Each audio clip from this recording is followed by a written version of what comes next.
Chapter number 1 of business economics, which is nature and scope of business economics, basically ये chapter 3 parts में divided है. Firstly, we will study or we will look at the history and the meaning of the term economics. We will look at the nature and scope of economics, and then we will relate it to the entire concept of business economics.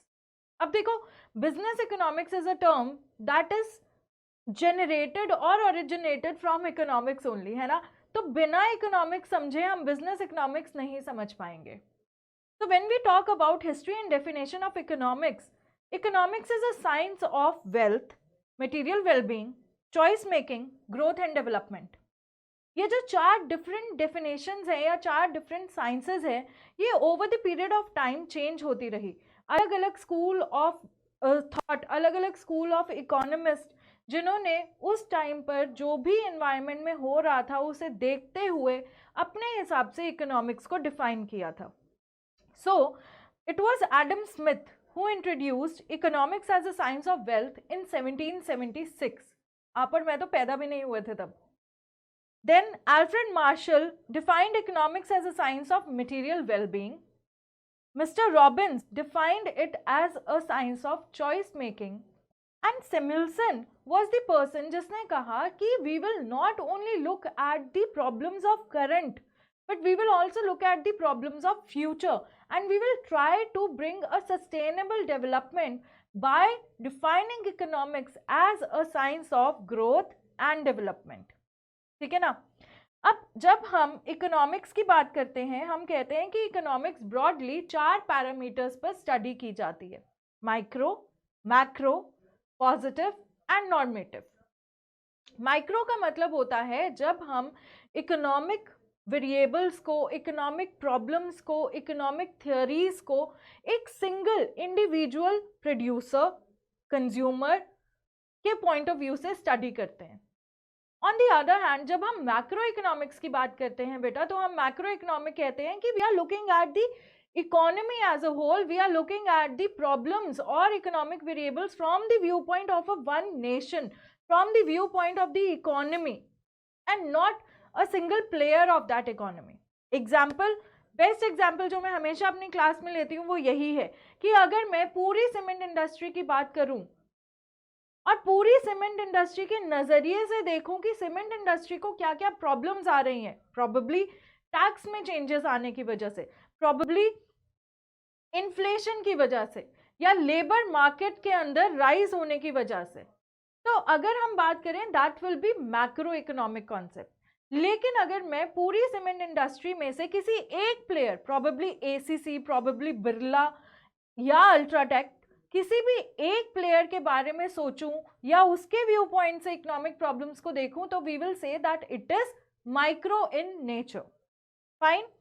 उसके बाद है जी positive economics. Positive economics का मतलब है कुछ जो हो चुका, ठीक है ना, पास्ट में या प्रेजेंट में हो रहा है और फ्यूचर, बिल्कुल कमिंग फ्यूचर में होगा, which is capable of being justified or verified or could be said to be a true or false statement, something which is fact and not just an opinion. मेरे दिल को लगता है कि ऐसा होना चाहिए, नॉर्मेटिव, लेकिन रियलिटी में ऐसा हुआ, पॉजिटिव. ठीक है ना. तो positive is something which is capable of being verified and normative is what ought to be, क्या होना चाहिए था, सजेशंस एंड ओपिनियंस. जब हम इन सारी चीजों को यूज करते हैं, when we use economic theories, laws, tools, techniques to make business decisions, तो हम कहते हैं that we are looking at business economics. यहाँ तक रिवाइज हो गया. ये सारी चीजें हमें याद होनी चाहिए. Now we will look at the nature and scope of business economics. तो whenever we talk about nature of business economics, सबसे पहला नेचर है दैट इट इज साइंस. क्यों साइंस है? Because it is a systematic body of knowledge जो कि cause and effect relationship बताती है, जो बताती है कि अगर इकोनॉमी के अंदर आपके प्रोडक्ट का दाम मार्केट के अंदर इंक्रीज करेगा तो फिर कंज्यूमर्स उस प्रोडक्ट को नहीं खरीदेंगे, उसकी डिमांड डिक्रीज हो जाएगी. Second is capable of being measured. It is capable of being measured. I know कि केपेबिलिटी ऑफ बीइंग मेजर्ड 2 तरीकों में होती है. One, wherein you can just rank and not measure in terms of number, जिसे हम ordinal approach भी कहते हैं, and second is cardinal approach, जिसमें हम इसे नंबर्स में भी मेजर करते हैं. Then we have own methods of study. Economics has its own methods, laws and rules to study. And we also have ability to forecast कि economy के अंदर क्या होगा. और अगर आपको याद हो, हम लोग इंडिकेटर्स की बात करते हैं यहाँ पर, है ना. Next is business economics is based on micro economics. Why? क्योंकि जब भी हम इकोनॉमिक लॉज, टूल्स, टेक्निक्स को यूज करते हैं किसी सिंगल प्रोड्यूसर के पॉइंट ऑफ व्यू से बिजनेस डिसीजन लेने में कि क्या मुझे इस प्रोजेक्ट में इन्वेस्ट करना चाहिए या नहीं, क्या मुझे अपने प्लांट साइज को एक्सपैंड करना चाहिए या नहीं, तो हम कहते हैं कि हम माइक्रो इकोनॉमिक अप्रोच देख रहे हैं. But that does not mean कि ये सिर्फ माइक्रो इकोनॉमिक अप्रोच होगी. It also inculcates macro economic approach. Next is it is pragmatic in approach. Pragmatic in approach का मतलब क्या होता है? प्रेगमेटिक इन अप्रोच का मतलब होता है practical and not just theoretical. Interdisciplinary, accounts, tax, maths, ये सारी चीजें यहाँ पर हेल्प करती हैं. Normative in nature, as we have already discussed, anything which is normative is something which deals with opinions and suggestions, statements of what ought to be and not verifiable. क्यों? क्योंकि हुआ ही नहीं रियलिटी में. जब हो जाएगा तो हम कहेंगे it is positive economics capable of being verified as true or false. Fine. उसके बाद business economics is an art. Why is it an art? Because again it is specified systematized body of knowledge capable of practice and it also involves individual application of art. हर economist, जैसे हमने 4 economist पढ़े, Adam Smith, Robbins, Alfred Marshall, इन सब ने economy के अंदर जो भी प्रॉब्लम्स थी उन सबको अपने अपने एंगल से व्यू किया और अपने यूनिक सॉल्यूशंस हमें प्रोवाइड किए जिन्हें हम आज स्टडी कर रहे हैं. ठीक है, so it is an art. And last but not the least, it uses theory of market and private entrepreneurs. Why? To understand how does market operate, to understand what are the power we have as producer in different forms of market over the prices of our product. क्योंकि ये सारी चीजें हमें business decision making में help करेंगी. Fine. अब चलते हैं थर्ड सेगमेंट पे, which is scope of business economics. Very very important. और थर्ड सेगमेंट जो है स्कोप ऑफ बिजनेस इकोनॉमिक्स, इसके अंदर जितने भी पॉइंट्स हैं ये सब हमारे सिलेबस में कवर्ड हैं इन डिटेल.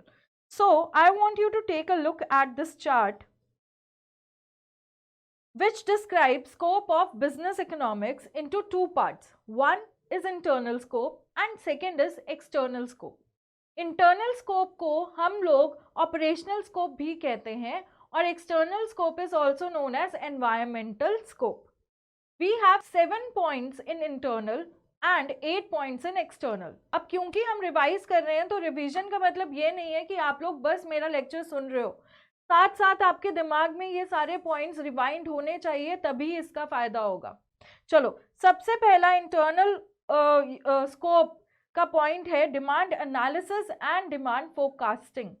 जब हम डिमांड एनालिसिस और डिमांड फोरकास्टिंग की बात कर रहे हैं तो हम 2 टर्म्स देख रहे हैं. One is analysis and second is forecast.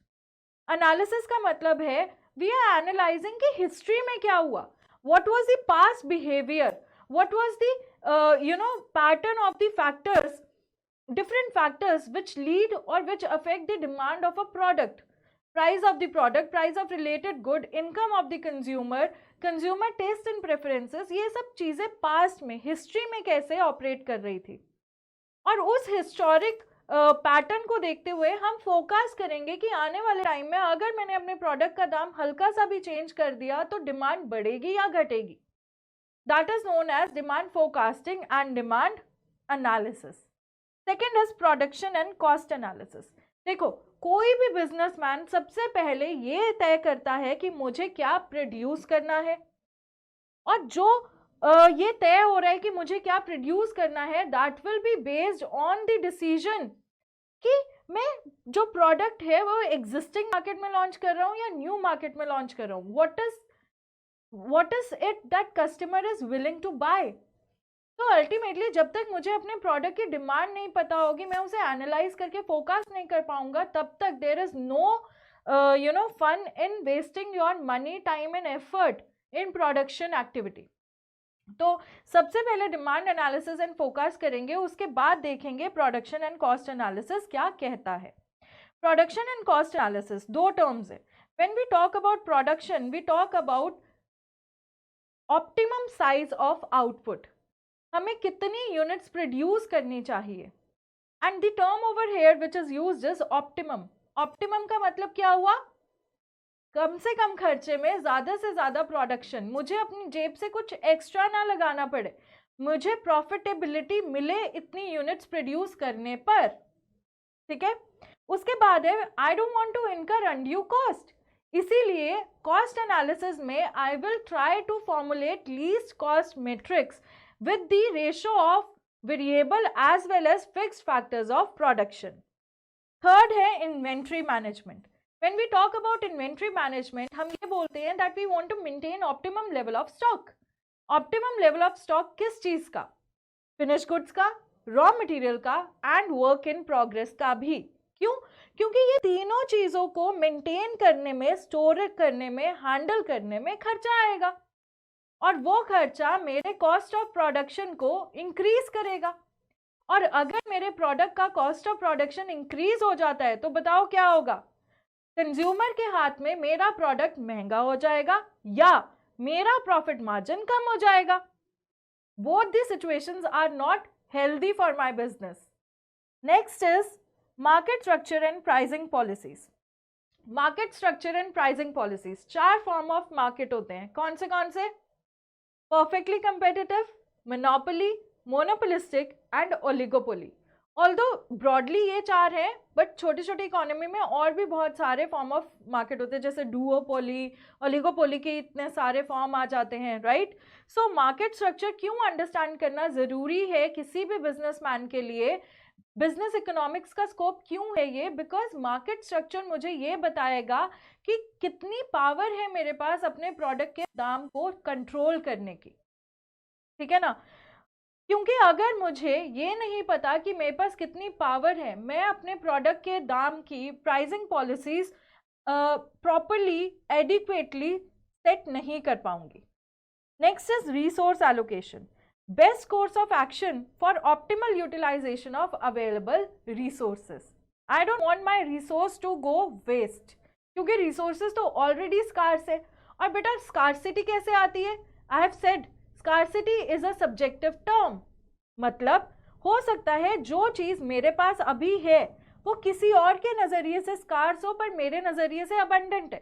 तो scarcity is a very subjective term जो डिपेंड करेगा supply and demand forces of resources पे, right. Next is theory of capital and investment decision. Now capital, मैं अपना hard earn money business में लगा रही हूँ, मैं किसी और का पैसा उठाकर बिजनेस में एलोकेट कर रही हूँ, तो हम लोग चाहते हैं कि हमें उसके ऊपर रिटर्न मिले। रिटर्न कब मिलेगी? जब मेरी कंपनी प्रॉफिटेबल होगी, right. So, allocating scarce capital amongst competing uses of funds, opportunity cost यहाँ पर आ जाएगा, और मैं ये देखूंगी कि अगर मैं अपने बिजनेस में ये पैसा इंट्रोड्यूस कर रही हूँ तो इससे मैंने बेस्ट नेक्स्ट ऑल्टरनेटिव कौन सा फॉरगो किया, एंड आई विल वांट कि जो मेरा अपॉर्चुनिटी कॉस्ट है मैं उसे भी मीट कर सकूं विद द रिटर्न्स जो मुझे मिलेंगी इस पैसे को इन्वेस्ट करने पर। बहुत तेज हो रहा है, कोई बात नहीं, रिवीजन है, रिवीजन तो ऐसे ही होती है। You have to memorise, you have to recall along with me. अगर रिवीजन करते हुए बुक खोलनी पड़े तो वो याद नहीं हुआ। And to revise I always say best technique is पढ़ो, close the book, try to recall in your head. चलो, last point is analysis of risk and profit, formulating plans on the basis of past data, current information and future projections. We manage and measure, क्योंकि हम ये नहीं चाहते कि risk हमारा सालों साल मैनेज होता रहे पर प्रॉफिट एक ही बार आए। हम ये तो नहीं चाहते ना एक साल प्रॉफिट हो, दूसरे साल लॉस हो जाए, तीसरे साल बहुत प्रॉफिट हो। We want consistent profits, stable profits, मतलब प्रॉफिट बढ़े, हर साल बढ़े, और प्रॉफिटेबिलिटी में हम रहे। Therefore we are managing the profit and we are measuring कि हम कितना प्रॉफिट कमा सकते हैं अंडर अनसर्टेन सिचुएशंस। अगर हम अनसर्टेन सिचुएशन की बात कर रहे हैं तो ही हम रिस्क मैनेजमेंट की बात करेंगे। Fine, so this was all about your internal और operational scope of business economics. Now let's go back to our notes and look at the external और environmental scope of business economics. देखो, जब हम external scope की बात करते हैं तो हम broadly we talk about those factors जो मेरे बिजनेस की परफॉर्मेंस को अफेक्ट कर रहे हैं बट नॉट डायरेक्टली। ठीक है, कैसे? Type of economic system, am I operating under capitalist, socialist और mixed economy? Stage of business cycle, क्या मैं ऐसी इंडस्ट्री में ऑपरेट कर रहा हूं जो ओवरऑल एक्सपेंशन की तरफ जा रही है या कॉन्ट्रैक्शन की तरफ जा रही है? General trends in national income, employment, prices, saving, investment, governments economic policies like industrial policy, competition policy, monetary policy, working of financial sector and capital market, socio economic organisations, trade unions and social and political environment of the country, of the nation। ये सारी चीज़ें environmental factors बनकर external issues create करती हैं जिन्हें हमें पहले से foresee करना पड़ेगा to take any business decision। Fine, so this was all about your chapter number 1। chapter number 1 very generic और हमने इसके अंदर ये 3 broad categories study की। ठीक है, now based on this let's look at some questions। Question number 1 says microeconomics is concerned with the economy as a whole, the electronics industry, study of individual economic behavior, interactions within the entire economy। So what is the correct answer? Correct answer is option C। Which of the following statements is incorrect? Unlike normative economics, positive economics is based on objective analysis of economic issues. Opportunity cost of a good is the quantity of other goods sacrificed to get another unit of next good. Microeconomics emphasizes interactions in the economy as a whole and none of the above। So which is an incorrect statement? Option C, microeconomics तो single की बात करता है, economy as a whole की बात नहीं करता। Rational person, rational person कौन होता है? Rational person, rational consumer, rational producer वो होता है जो चाहता है मेरी जेब से कम सैक्रिफाइस हो और मेरी जेब में ज़्यादा से ज़्यादा गेन हो, जो अपनी वैल्यू ऑफ मनी चाहता है in larger terms. So a rational person does not act unless the action produces marginal benefits that exceed marginal cost। Which of the following statement is normative? बताओ, normative वो होता है जो ought to be है, जो होना चाहिए था। Let's look at the options। Large government deficit caused an economy to grow more slowly। Cause an economy, this is not an opinion, ये हो रहा है। People work harder if the wage is higher। Okay, but this is also a fact। Unemployment rate should be less। Opinion, कम होना चाहिए। Printing too much money causes inflation। This is again a fact, this is verifiable, right?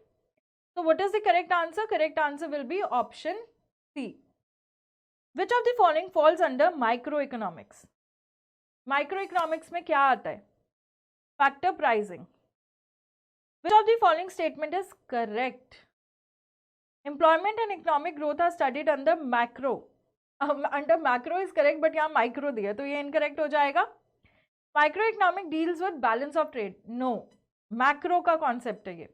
Economic condition of a section of people is studied in microeconomics। Of a section of people, right?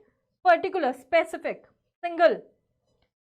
External value of money is dealt with in microeconomics। No, again it is not correct। So which is correct? Option C is correct।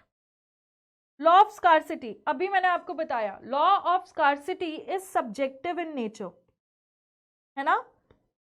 और law of scarcity subjective है, क्यों? क्योंकि हमने ये कहा था कि demand for goods and services arise होती है from unlimited desire, want of human beings। और उन अनलिमिटेड वांट्स को सेटिस्फाई करने के लिए जो हमारे पास रिसोर्सेज हैं वो हमेशा कम होते हैं। अब ये सिचुएशन चाहे तुम एक डेवलप्ड नेशन की बात करो, पुअर नेशन की बात करो, डेवलपिंग नेशन की बात करो, हर जगह सेम है, right? So law of scarcity does not apply to rich developed country is a wrong statement. It applies only to less developed country is again a wrong statement. Implies that consumers' wants will be satisfied in a socialistic system. No. Implies that consumers' wants will never be completely satisfied. It is correct. Which of the following is not an economic activity? Economic activity क्या होता है? Economic activity वो activity होती है जिसके against आपको कुछ economic benefits मिलते हैं। A son looking after his ailing mother, he is not getting any economic benefit. Psychological, you can say love, affection, care, ये सारी चीजें नॉन इकोनॉमिक बेनिफिट्स में आती हैं। Chartered accountant doing his own practice is again economic activity. Soldier serving at border, he is being paid for it, economic activity.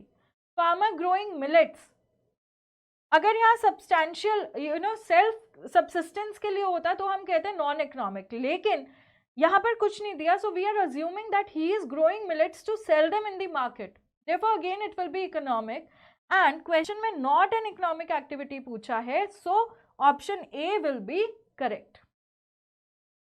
Which of the following involve a trade-off? Trade-off का मतलब होता है opportunity cost. कौन सी ऐसी चीज है जिसमें opportunity cost bear करना पड़ेगा? Honestly, everything in this world has a trade-off. अगर अभी मैं ये lecture ना दे रही होती, probably I would have been watching a movie. So I am sacrificing my entertainment to teach you. Similarly, अगर आप ये lecture ना देख रहे होते, you would have been gone for playing something. You could have been eating something. So हम कहते हैं कि anything in this world is consisting or it comes with some sacrifice, some opportunity cost. तो यहाँ पर आंसर क्या होगा? All of these. The economic analysis expects the consumer to behave in a manner which is rational. Consider the following and decide which, if any, economy is without scarcity. हमने अभी देखा कि कोई भी economy without scarcity नहीं होती. So none of these. Which of the following is not a subject matter of microeconomics? Price of mangoes, cost of producing a fire truck for the fire department of Delhi, quantity of mangoes produced for mango market, national economy's annual rate of growth. This is macro. यहाँ पर हम एक ही market की बात कर रहे हैं, एक ही सर्विस की बात कर रहे हैं, ठीक है ना, एक ही प्रोडक्ट की बात कर रहे हैं, तो ये तीनों माइक्रो हो जाएंगे. Which of the following statements is incorrect? Business economics is normative in nature. Business economics has close connection with statistics. Business economics need not worry about macro variables. Business economics is also called managerial economics. Incorrect. Option C. क्यों? आओ वापस note पे. हमने जहाँ पर nature of business economics देखा था वहाँ हमने ये समझा था कि बिजनेस इकोनॉमिक्स के अंदर micro as well as macro दोनों एलिमेंट्स को इंक्लूड किया जाता है, और हमने ये भी समझा था that it is normative in nature. चलो next question. Who express the view that economics is neutral between the ends? This view was expressed by Robbins. क्यों? Neutral between the end. What is end? End का मतलब है final good और service that satisfy your needs and wants. अब means मतलब resources जो कि scars हैं, जिनके ऑल्टरनेटिव यूजेस हैं.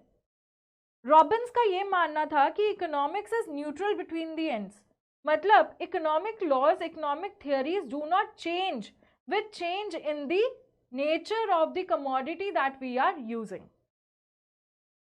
Scarcity definition of economics is given by Alfred Marshall, and in economics central economic problem means central economic problem है जब हमारी output restrict हो जाती है due to limited resources, जब हम scarcity की वजह से, alternative uses की वजह से maximum और कह लो optimum level of output नहीं produce कर सकते.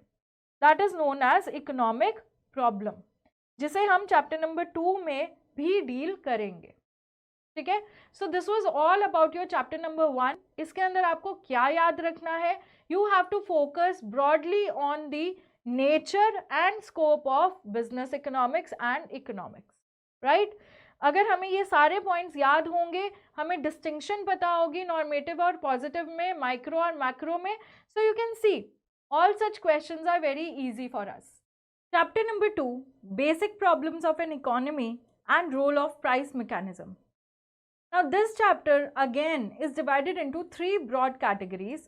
सबसे पहले we will look at what is an economic system.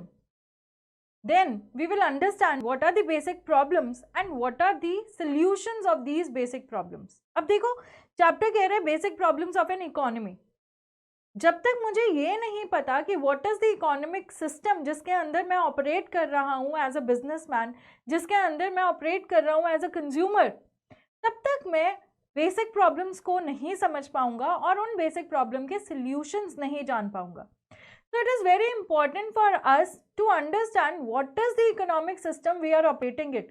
उसके कैरेक्टरिस्टिक्स क्या हैं, उसके मेरिट्स क्या हैं, उसके डीमेरिट्स क्या हैं, ठीक है।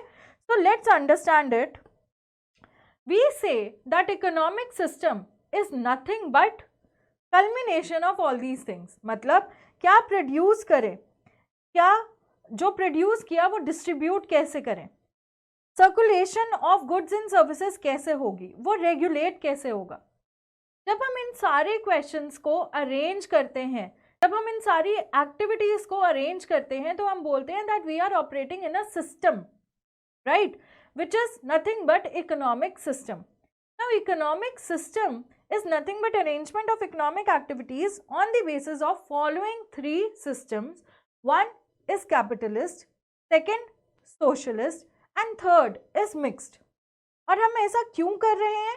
We are doing it to provide solution to central problems of any economic system, which is nothing but what to produce, how to produce, for whom to produce and what is the provision for growth and development. ठीक है, तो ultimately chapter number 2 इन्हीं aspects के around revolve करेगा। Okay, एक चीज जो मैं क्लियर करना चाहती हूँ वो ये है कि बच्चा अक्सर कंफ्यूज होता है इकोनॉमिक सिस्टम में और मार्केट में। Guys, you need to remember that economic system is a broader aspect and market is just a part of economic system. Market कौन सी होती है? Perfect competition, oligopoly, monopoly, monopolistic. ये जो 4 चीजें हैं वो हमारे इकोनॉमिक सिस्टम जो कि कैपिटलिस्ट, सोशलिस्ट और मिक्स होते हैं उनका पार्ट होती है।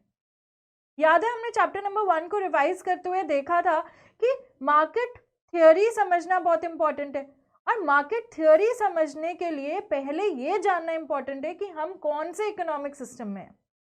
क्या हम लोग फ्री हैं to choose what we want to choose, what we want to buy, या गवर्नमेंट रिस्ट्रिक्ट करेगी कि आपको इस प्रोडक्ट को ही खरीदना पड़ेगा। तो ये सारे क्वेश्चंस डेवलप करेंगे, स्ट्रक्चर करेंगे हमारे बिजनेसेस को। So if we have to talk about the first form of economic system which is capitalist economy system. Capitalist economy system का दूसरा नाम है free economy system. It was introduced by Adam Smith. क्या हमें ये नाम याद रखना है? बिल्कुल याद रखना है। This was introduced by Adam Smith. Now जो कैपिटलिस्ट इकोनॉमी सिस्टम है इसके अंदर price mechanism which means price determination by free movement of demand and supply forces determine किया जाता है। यहाँ पर गवर्नमेंट इंटरफेयर नहीं करेगी आपको बताने के लिए कि कम से कम इतना दाम चार्ज करो या ज़्यादा से ज़्यादा इतना दाम चार्ज करो। Over here, producers are free to produce what they want, even if it does not serve a purpose of social welfare. Similarly, consumers are free to buy whatever they want to buy. उनके ऊपर कोई restrictions नहीं है। So, what are the characteristics? पहला है right to private property, freedom of enterprise, freedom of economic choice, profit motive, consumer sovereignty, competition and no government interference. Now what is right to private property? Right to private property का मतलब क्या है? इसका मतलब ये है कि जो agent of factor of production है उसके पास पूरा राइट है कि वो अपने फैक्टर ऑफ प्रोडक्शन को कहाँ एम्प्लॉय करे, उसका वो डिसीजन ले सके। जैसे फॉर एग्जाम्पल, आप लोग 5 साल बाद सीए बन जाओगे, तो सीए बनने के बाद आपने अपनी सर्विसेज, अपनी प्रोफेशनल सर्विसेज कौन से क्लाइंट को देनी है, which audit you want to take up, all these things you are free to choose. Government is not going to restrict if you are in capitalist, right? उसके बाद है freedom of enterprise, same, क्या बनाए, consumer भी free है क्या खरीदे। और क्योंकि इस फ्रीडम की वजह से कंज्यूमर के पास बहुत सारी चॉइसेस आ जाती हैं, बहुत ज़्यादा वेराइटी आ जाती है to choose from the goods and services available in the market. Another important thing is profit motive. Over here, whosoever is producing for profit. उनको सोशल वेलफेयर से कोई लेना देना नहीं है, हमारी कंपनी ग्रो कर रही है, करेगी। Over here, the gap between rich and poor will increase. Competition बहुत ज़्यादा होता है और कोई गवर्नमेंट की इंटरफेरेंस नहीं होती। Moving to second form of economy, that is socialist economy. Socialist economy को कमांड इकोनॉमी या सेंट्रली प्लान्ड इकोनॉमी भी कहा जाता है। This was propounded by Karl Marx and Friedrich Engels. Do we need to remember the name? Yes, we need to remember the name. Karl Marx और Friedrich Engels ने 1848 में communist manifesto के नाम से एक बुक लिखी थी, जिसके अंदर उन्होंने सोशलिस्ट कमांड या सेंट्रली प्लान्ड इकोनॉमी कैसे ऑपरेट करती है उसके बारे में डिस्कस किया था। Now if you can look at the graph or the diagram, इसके अंदर there is free flow of demand and supply forces. इस free flow से जो दाम तय हुआ वो दाम है, लेकिन this price is administered or governed by the government of the country. क्यों?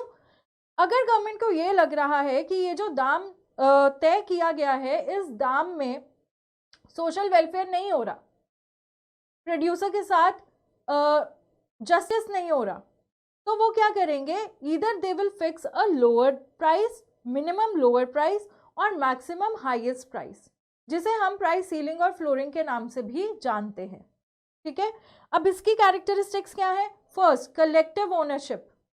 ठीक है, you are the agent of the factor of production, but government has full right to influence you, to tell you where to employ your factor of production. Second, economic planning, यहाँ पर economic planning better होती है। Third, absence of consumer choice and absence of competition. Government को लग रहा है कि अगर टोबैको प्रोडक्ट्स बिकेंगे तो फिर there will be social unrest, there will be larger effect on the health of the human resource of the nation, तो उन्होंने उसके ऊपर लिमिटेशंस लगा दी। Government has full right. Price mechanism secondary हो जाता है, क्यों? यहाँ पर एडमिनिस्टर्ड प्राइसेस का राज चलता है और इक्विटेबल इनकम डिस्ट्रीब्यूशन का एक तरीके से कल्चर क्रिएट किया जाता है। Now what is equitable? Equitable का मतलब होता है in terms of proportion, not in terms of absolute rupees और एब्सोल्यूट मेजर्स। ठीक है, तो this was about the two forms of economic system. अब वापस नोट्स पर आते हैं। नाउ अगर मैं आपसे बात करूं थर्ड फॉर्म की, which is your capital mixed economy. ठीक है, अब ये जो मिक्स्ड इकोनॉमी है, मिक्स्ड इकोनॉमी के अंदर there are characteristics of both capitalist भी और सोशलिस्ट भी, जैसे कि हमारे इंडिया में होता है, राइट? यहाँ पर there is coexistence of private as well as public enterprises, there is planned economy, there are the resources are allocated based on both profitability as well as social welfare। तभी आप देखोगे हमारे देश में बहुत सारी ऐसी चीजें हैं जो completely गवर्नमेंट कंट्रोल के अंडर आती हैं। there is balanced regional development and dual pricing system follow किया जाता है। जो चीजें प्राइवेट सेक्टर के अंदर चली जाती हैं वहां पर हम लोग प्राइस मैकेनिज्म कर लेते हैं, जहां जो चीजें पब्लिक सेक्टर के अंडर जाती हैं वहां हम एडमिनिस्टर्ड प्राइसेस रखते हैं। But that doesn't mean that this is a clear cut line. आपस में ये लोग इंटरचेंज करके, अगर गवर्नमेंट को लगे कि प्राइवेट सेक्टर बहुत ही लालची हो रहा है और सोशल वेलफेयर नहीं कर रहा, तो गवर्नमेंट अपनी पॉलिसीज से उसे रिस्ट्रिक्ट भी कर सकता है। ठीक है, so this was all about the forms of economic system. Ma'am क्या इसमें हमें मेरिट्स डीमेरिट्स याद रखने ज़रूरी है? बिल्कुल ज़रूरी है, क्या हमें इसके कैरेक्टरिस्टिक्स पता होने चाहिए? बिल्कुल पता होने चाहिए, क्योंकि इस चैप्टर में से ब्रॉडली इन सारी चीज़ों के ऊपर क्वेश्चंस आ सकता है। Then we have differences controlled, free and mixed. सबसे पहला मीनिंग हमें पता है, कंट्रोल्ड या सेंट्रली प्लान के अंदर जितनी भी इकोनॉमिक एक्टिविटीज़ हैं वो गवर्नमेंट कंट्रोल में रहती हैं या सेंट्रल अथॉरिटी के कंट्रोल में रहती हैं। फ्री इकोनॉमी या मार्केट इकोनॉमी में these are free under no control. Mixed economy में बोथ। सेंट्रली प्लान में motive is social welfare, free में प्रॉफिट, और यहाँ पर दोनों चीज़ें, हम सोशल वेलफेयर लाएंगे लेकिन प्रॉफिटेबिलिटी को भी मेंटेन करके रखेंगे। Consumer is not sovereign under centrally planned, consumer is completely sovereign under free economy, and consumer has a good variety available under mixed economy, लेकिन फिर भी गवर्नमेंट यहाँ पर कंज्यूमर को 100% फ्रीडम नहीं देती। जो सेंट्रली प्लान्ड इकोनॉमी है वहाँ पर रिसोर्स एलोकेशन होते हैं on the basis of those products, production of those products which will bring social welfare in the economy, जो हर कोई, चाहे वो पुअर है चाहे वो रिच है, हर कोई अफोर्ड कर सके। लेकिन अगर हम फ्री इकोनॉमी की बात करें, क्योंकि यहाँ प्रॉफिट मोटिव होता है, तो हम अपने सारे रिसोर्सेज को उन गुड्स को प्रोड्यूस करने में लगा देते हैं जिन गुड्स से हमें ज़्यादा से ज़्यादा मुनाफा होगा। Resources are controlled under mixed economy. Government as well as private entrepreneurs decision making लेकर scarce resources को effectively utilize करने की कोशिश करते हैं। ठीक है, सेंट्रली प्लान के अंदर public sector dominates the economic activity, free के अंदर who dominates the economic activity? Public sector does not, private entrepreneurs, और मिक्स के अंदर बोथ हैव इक्वल पावर।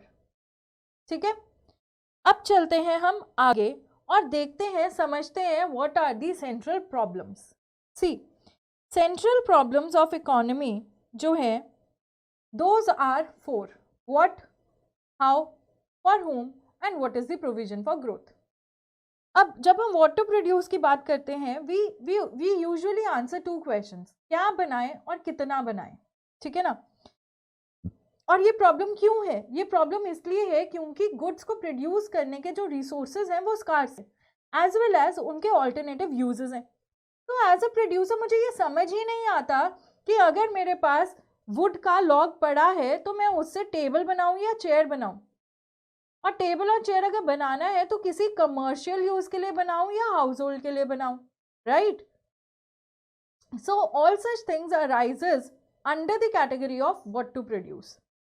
फिर आता है how to produce. How to produce में बेसिकली हम लोग डील करते हैं with the problem of choice of technique of production. Technique of production में we broadly have 2 types of techniques, one is capital intensive and another is labour intensive. जब हम capital intensive technique की बात करते हैं तो हम बात करते हैं जिसके अंदर हम मशीन से ज़्यादा काम ले रहे हैं और लेबर से कम काम ले रहे हैं, और जब हम लेबर इंटेंसिव की बात करते हैं तो हम कहते हैं कि हम लेबर से ज़्यादा काम लेंगे और मशीन से ज़्यादा काम नहीं लेंगे। For whom to produce, again जो मैंने गुड प्रोड्यूस किया वो किस सेक्टर ऑफ द सोसाइटी को सेटिस्फाई कर रहा है? क्या वो रिच सेक्शन को सेटिस्फाई कर रहा है या पुअर सेक्शन को सेटिस्फाई कर रहा है या दोनों को कर रहा है? ना why is this a problem? This is a problem क्योंकि जो भी ओवरऑल ग्रॉस लेवल पर गुड्स एंड सर्विसेज प्रोड्यूस होते हैं, अगर वो ज़्यादा सिर्फ एक सेक्टर ऑफ द सोसाइटी को रूट किए जाएंगे तो there will be gap, there will not be a balanced growth and the nation will not be called a developed nation. Last but not the least is what is the provision for growth and development. अब देखो, अगर मुझे आज की needs भी satisfy करनी है और कल की नीड्स भी सेटिस्फाई करनी है लिमिटेड रिसोर्सेज के साथ, तो प्रॉब्लम हो जाएगी। आज जो ह्यूमन बीइंग्स हैं उनकी नीड्स इतनी अनलिमिटेड हैं, उन्हें फुलफिल करने के लिए रिसोर्सेज स्कार्स हैं, कल जो जनरेशन आएगी वो भी तो सेम ही होगी। तो क्या किया जाए? कैसे, how can we counter the needs of future generation without compromising the needs of today, present? This is a major problem that a economy faces. ठीक है, ये हमारे 4 प्रॉब्लम्स हैं. अब देखते हैं इनके सॉल्यूशंस. देखो, तुम लोग खुद मुझे बताओ, अगर तुम कैपिटलिस्ट फॉर्म ऑफ इकोनॉमी में हो तो क्या बनाओगे? क्या बनाओगे? कंज्यूमर गुड बनाओगे, कैपिटल गुड बनाओगे? What will you produce? Ask yourself. आप कहोगे मैम जिसमें फायदा होगा वो बनाएंगे, जिसमें मेरा फायदा होगा वो बनाएंगे एज अ प्रोड्यूसर, राइट? और कितना बनाओगे? उतना बनाएंगे जिससे मैक्सिमम प्रॉफिटेबिलिटी आ सके. यही चीज अगर तुम सोशलिस्ट में हो तो क्या कहोगे? मतलब अब तुम गवर्नमेंट ऑफ इंडिया के हिसाब से सोचो, एक एक रिलायबल गवर्नमेंट ऑफ इंडिया के हिसाब से सोचो, जो चाहती है एक्चुअल में वेलफेयर हो. तो तुम कहोगे हम देखो वो चीज बनाएंगे चाहे उससे प्रॉफिटेबिलिटी कम हो लेकिन उससे सबका भला हो, right? You will produce those goods and services that will satisfy maximum needs and wants without any sectoral distinction, है ना? और अगर मिक्स्ड है तो भाई we will divide our areas. जिन सर्विसेज के अंदर जैसे हेल्थ, एजुकेशन, ऐसी मेरिट सर्विसेज और गुड्स के अंदर जहां सोशल वेलफेयर ज्यादा जरूरी है रादर देन प्रॉफिटेबिलिटी, वो तो हम दे देंगे जी गवर्नमेंट सेक्टर को. वहां हम सोशलिज्म के रूल्स अप्लाई करेंगे. लेकिन बाकी luxurious goods, non merit goods, उन सारी चीजों में हम कैपिटलिस्ट की तरह काम करेंगे ताकि देश में सोशल वेलफेयर भी होता रहे and it is backed by a good financial resource. Fine. Second problem है हाउ टू प्रोड्यूस. आप बताओ अगर आप कैपिटलिस्ट में हो, how will you produce? Rational producer capitalist के अंदर ये सोचेगा कि भाई मेरा खर्चा कहां पर कम आ रहा है, जहां जिस टेक्निक ऑफ प्रोडक्शन को यूज करके मेरा खर्चा कम से कम होगा, I will use that technique of production, right? I don't have to do anything with the social welfare. क्यों? क्योंकि अगर मेरा कॉस्ट ऑफ प्रोडक्शन कम आएगा तो ही मैं ज्यादा प्रॉफिट कमा पाऊंगा, राइट? लेकिन अगर हम सोशलिस्ट इकोनॉमी में हैं तो हम वहां पर प्रॉफिटेबिलिटी को अहमियत नहीं देंगे. We will look at that technique of production that will bring social welfare. मतलब I will prefer more of labour intensive technique than capital intensive technique. But yes, this is not a golden rule. Again, it will depend on circumstances, it will depend on situation to situation, right? कैसे situation? हो सकता है कि आपकी factory एक backward area में है जहां पर लोगों को काम की जरूरत भी है और जहां पर आपको लेबर सस्ती भी मिल जाएगी. वहां तो फायदा है लेबर इंटेंसिव लगाने का, चाहे आप सोशलिस्ट में हो चाहे कैपिटलिस्ट में हो, है ना? Next is for whom to produce. For whom to produce, rich class के लिए प्रोड्यूस करें या पुअर क्लास के लिए प्रोड्यूस करें? कैपिटलिस्ट में अगर देखा जाए तो I will produce for that sector of the economy which is capable of paying me more, जो मुझे मेरे प्रोडक्ट के लिए ज्यादा पैसा पे करने की कैपेबिलिटी रखता है, मेरे प्रोडक्ट को अफोर्ड करने की कैपेबिलिटी रखता है. आई will produce for that sector of the economy under capitalism. But under socialism ऐसा नहीं होता. अंडर सोशलिज्म हम ये बोलते हैं कि हम इस गैप को ब्रिज करना चाहते हैं, हम इस गैप को खत्म करना चाहते हैं. तो इसीलिए under socialism for whom to produce does not distinguish between various sectors of the society. और लास्ट प्रॉब्लम है what is the provision for growth. अगर मैं कैपिटलिस्ट में हूं तो आई विल वांट कि more of capital goods produce हो ताकि फ्यूचर में भी मैं ज्यादा से ज्यादा प्रोडक्शन करके अपना बिजनेस चला सकूं. लेकिन अगर मैं सोशलिस्ट में हूं तो मैं रैशनली सोचने की बजाय भावुक होकर सोचूंगी कि भैया सोशल वेलफेयर कहाँ होगा. ऐसी चीजें आज डेवलप कर दो जिससे कल को एम्प्लॉयमेंट मिल सके, कल जो जनरेशन है वो इनकम अर्न करने की कैपेबिलिटी रख सके. ठीक है ना? तो solution to these 4 problems are highly based on the type of economy you are dealing in. ठीक है. सो व्हाट टू प्रोड्यूस में solution in capitalist economy is profit motive. How to produce में low cost. For whom to produce, जिनकी buying capacity है. And what is the provision for growth and development, again depending on consumer कितना पैसा कमा रहा है, या कह लो सोसाइटी में रहने वाले लोग कितना पैसा कमा रहे हैं, उसमें से कितना सेव कर रहे हैं, सेविंग्स को कितना चैनलाइज कर रहे हैं, और फर्दर इन्वेस्टमेंट में वो सेविंग्स यूज हो रही हैं. और मैं इन्वेस्ट भी कब करूंगा, जब मुझे उस इन्वेस्टमेंट पे ज्यादा रेट ऑफ रिटर्न मिलेगा, क्योंकि भैया कैपिटलिस्ट में तो I want my own profitability to increase. On the other hand, socialist के अंदर all these decisions will be taken by central authority with only one motive, that is social welfare. और mixed economy के अंदर हम लोग क्या करेंगे, we will look at good or merits of both these forms of economy and we will create a culmination combination of both. लेकिन still it is said कि mixed economy is not always a golden path. इन सबको पढ़ के ऐसा लग रहा है कि यार सबसे सही है मिक्स इकोनॉमी करो, लेकिन मिक्स इकोनॉमी के अपने खुद के चैलेंजेस हैं. बिकॉज बाइफर्केटिंग एंड डाइवर्सिफिकेशन, कि मुझे कितना कौन सा सेगमेंट सोशलिस्ट में रखना है, कौन सा कैपिटलिस्ट में रखना है, that is a major challenge, a bigger challenge than facing the 4 basic central problems. Fine. So this was all about your chapter number 2.